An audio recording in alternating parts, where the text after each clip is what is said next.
The following is paid programming.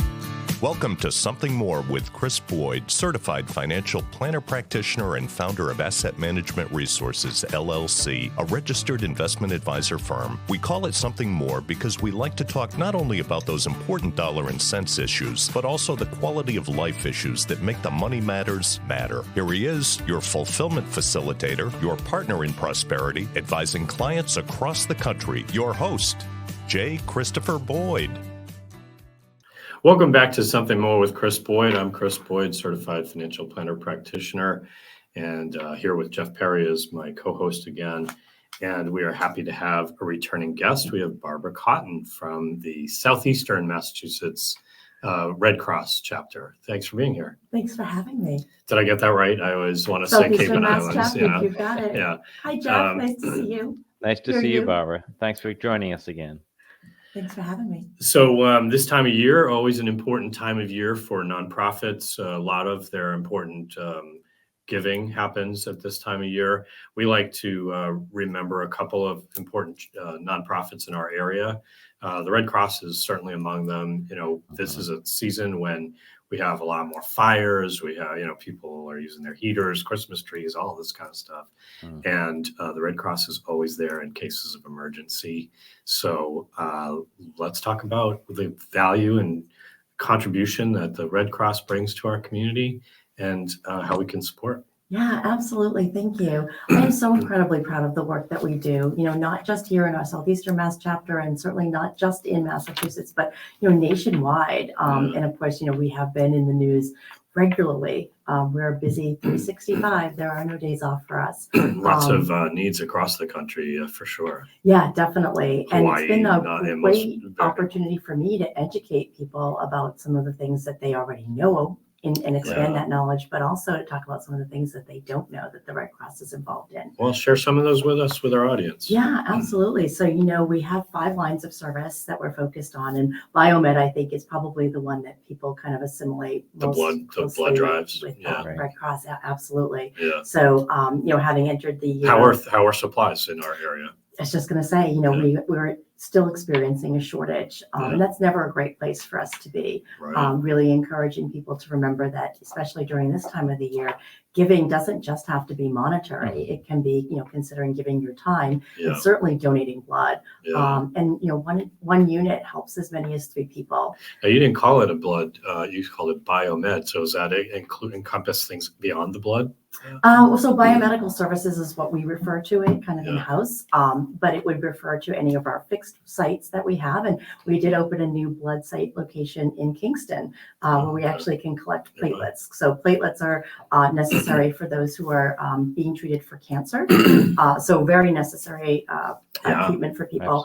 But those can't be done at community drives. And then the ones that you see kind of that pop up in our community where you can come in and go to like the Osterville Village Library or Cape Islands Realtors Association. Those are all partners that are welcome people to come in from the community to collect blood. Yeah. So where, it's all encompassing. Where do you have things going on nearby, let's say in the next week or two? Is there things? Well, I know I'm scheduled to give blood at the Osterville Village Library and also in Falmouth. There's a drive near you. And so if you go online to redcross.org, or redcrossblood.org will specifically land you there. You can kind of get there through different pathways, but redcrossblood.org online, when you enter your zip code, it'll bring up all of the drives in your local area. And you can kind of source out whether you want to go 5 miles, 10 miles, or as many as 25 miles. And even better than that is the app that you can put on your phone.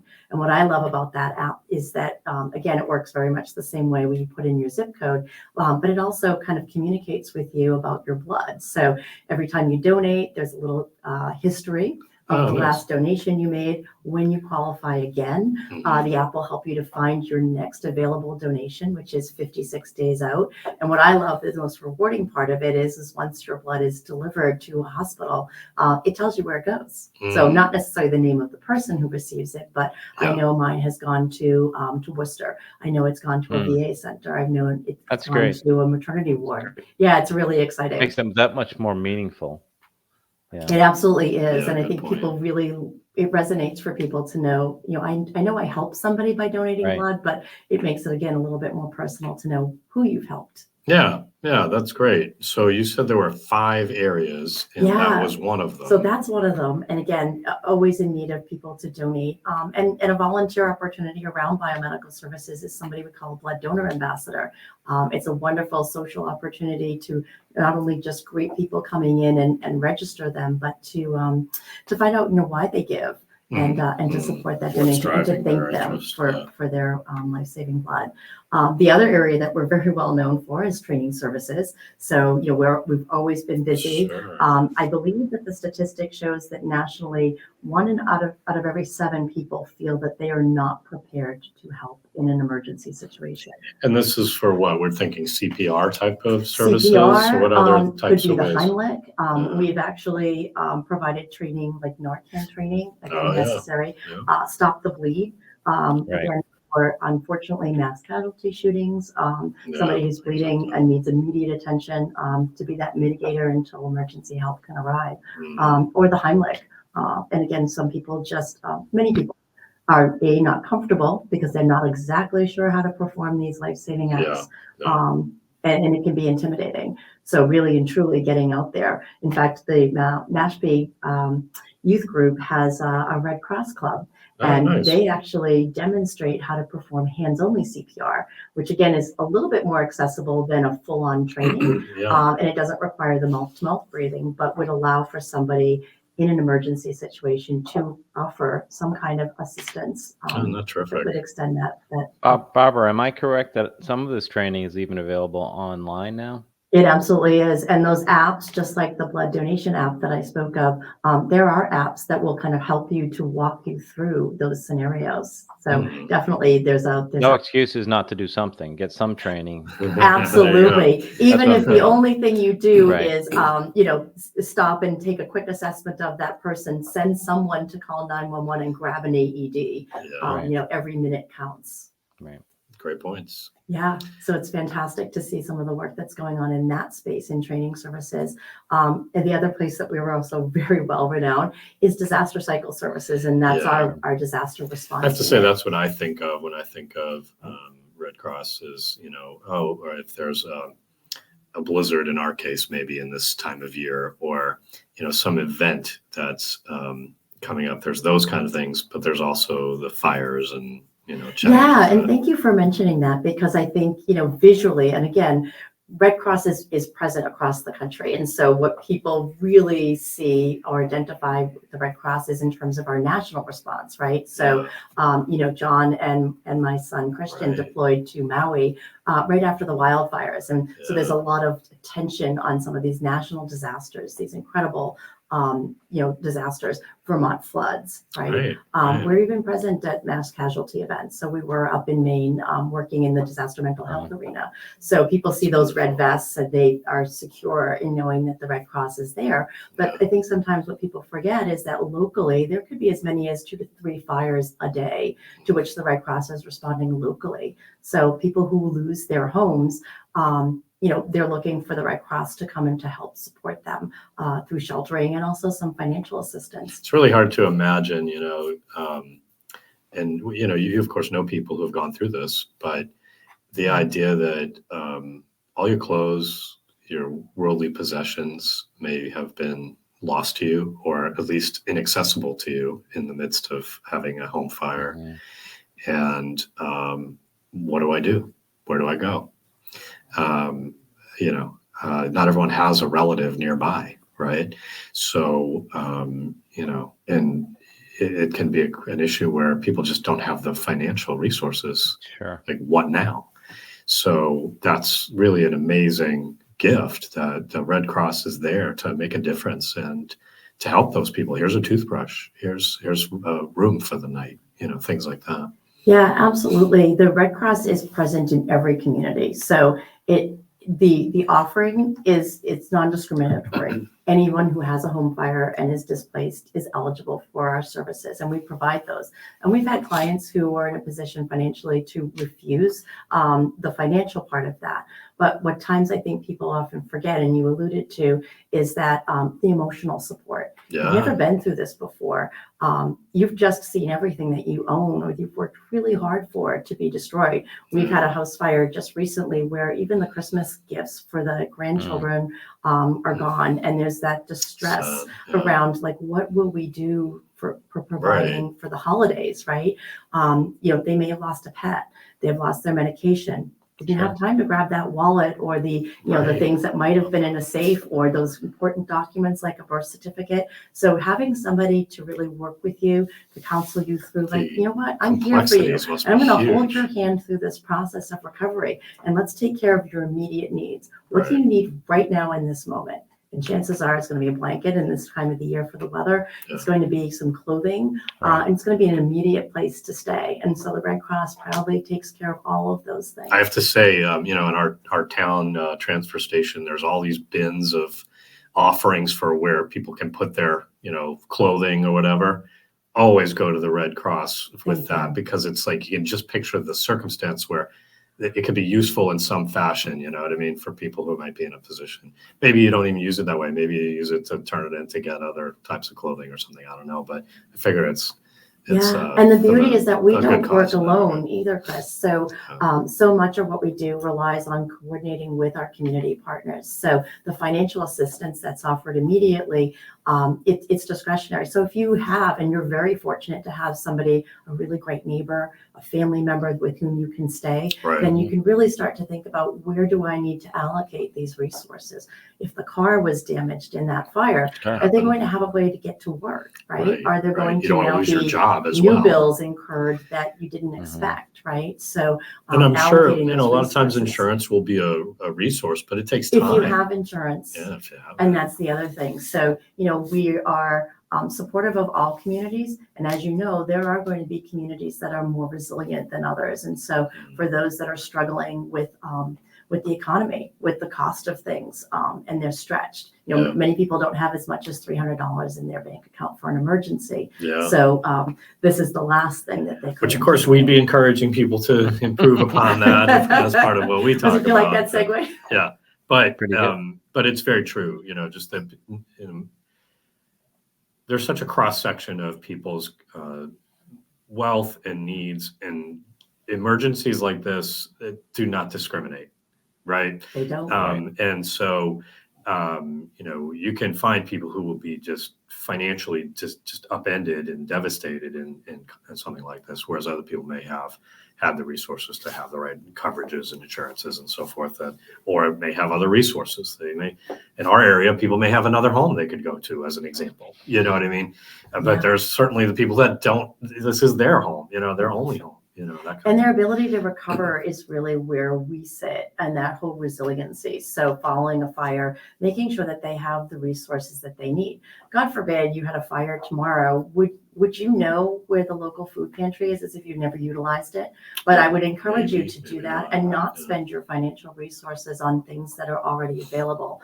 And so that's the thing. And you don't have the time to be scrolling through the computer. Oh, the one that was in the house. Right. Right. Or the cell phone. And how are you going to replace these things? So we really do support people to try to get them back to you where have some they kind of were a before. checklist, or how do you deal with that? Yeah, all of those. So we have trained disaster mental health workers that will work through a client's recovery, which is absolutely amazing. You mentioned that mass shooting in Maine, and I imagine there's all kinds of, various kinds of events that require this kind of mental health help, in the aftermath of, doesn't have to be a mass shooting to still have those kinds of needs. So how many volunteers does that take to have deployed to issues like that? Quite a few. So even just our Southeastern Mass chapter, which covers 81 cities and towns, Chris. So we're just south of Boston. So like Braintree, Holbrook, Brockton is our major city, all the way through Plymouth County, all the way through Bristol County, Norfolk, part of Norfolk, and all of Cape and Islands, 678 volunteers. Wow. And so when you're talking about even the disaster mental health arena, those who are able to have those discussions, they're actually valuable, not even just interfacing with clients, but working with our volunteers who respond to these disasters and are profoundly impacted by them. Because you can't be anything but when you see that people are suffering. Absolutely.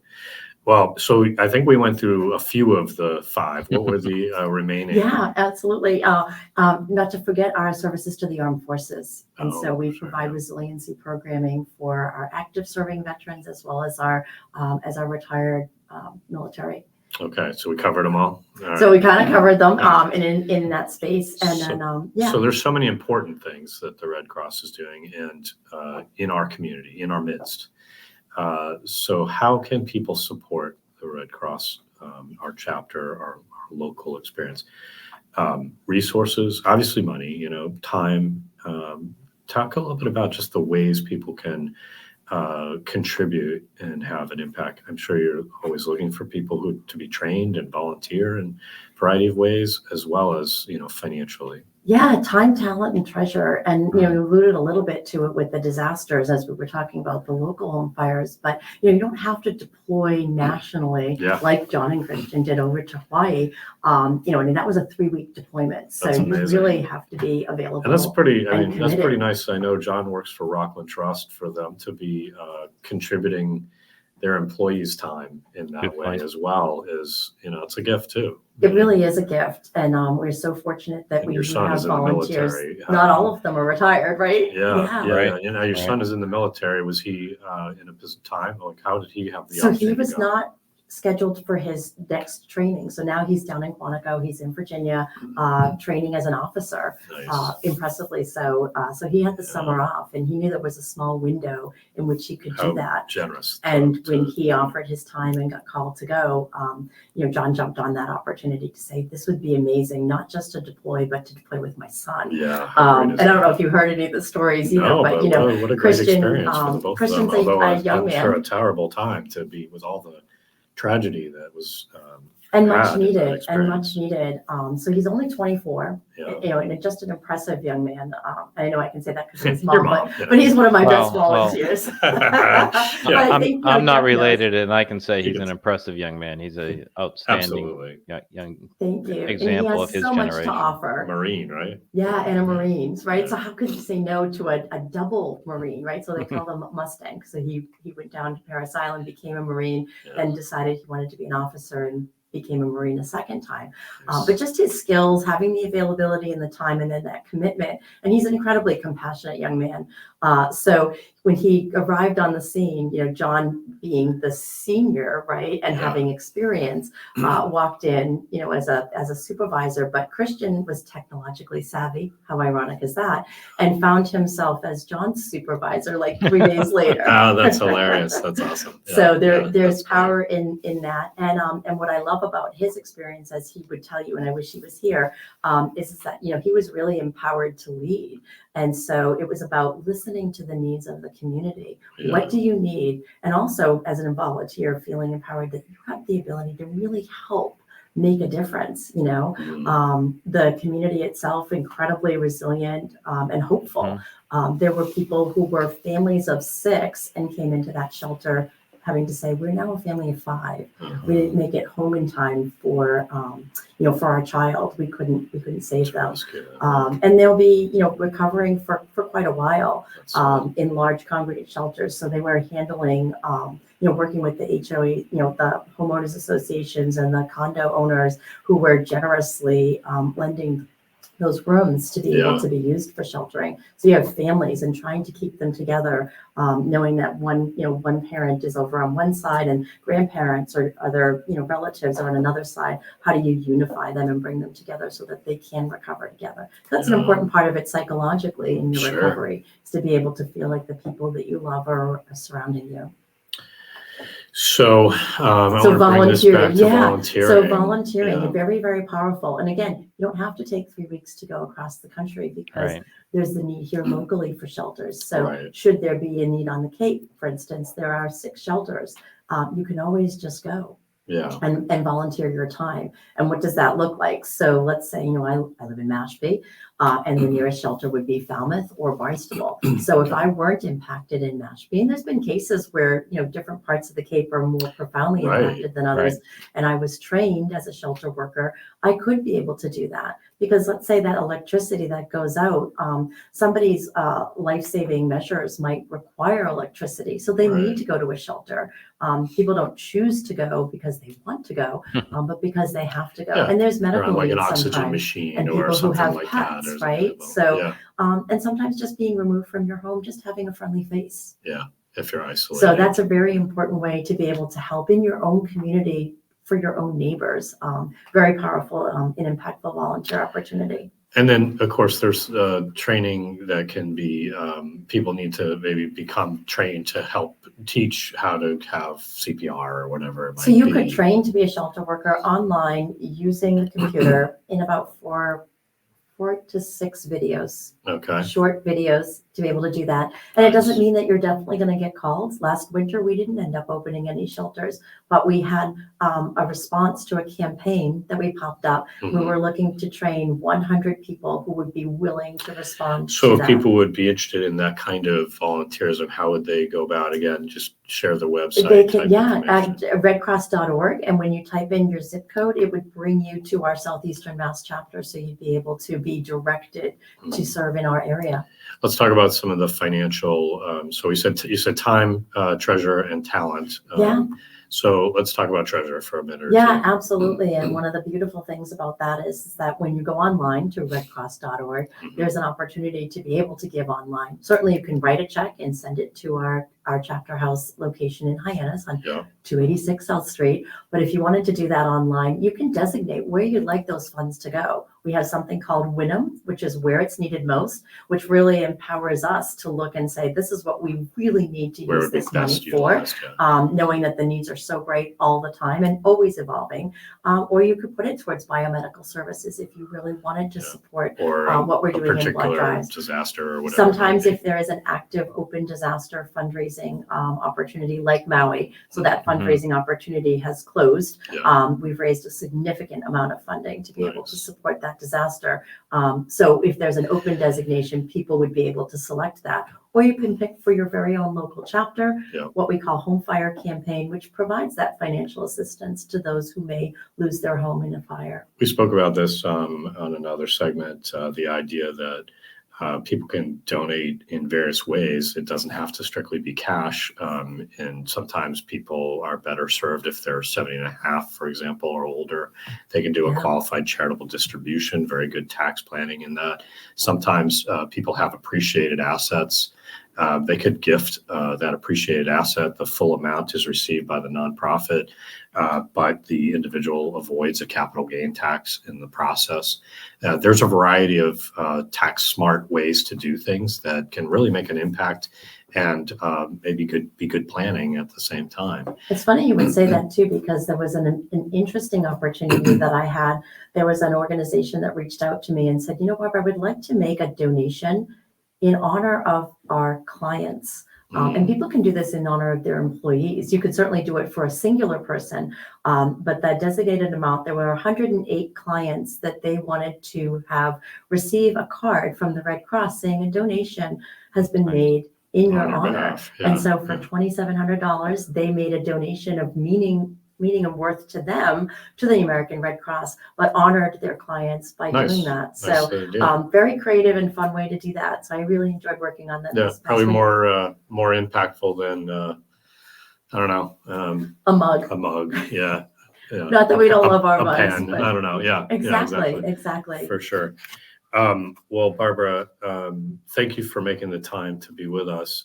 This is just an important part of our community, and it is. We value what you all contribute and all the volunteers that contribute and the team that you have that make a difference. And so thank you for all you do. Yeah, thank you. It's not the holiday season unless I'm on the Chris board. There we go. All right. That's well, all right. And if you want to learn more, again, give the website, please, one last time. Yes, www.redcross.org. And if you're looking specifically for blood donation, it's redcrossblood.org. Until next time, keep striving for something more. Thank you for listening to Something More with Chris Boyd. Call us for help, whether it's financial planning, portfolio management, insurance concerns, or those quality of life issues that make the money matters matter. Whatever's on your mind, visit us at amrfinancial.com or call us toll-free at 866-771-8901 or send us your questions to radio@amrfinancial.com.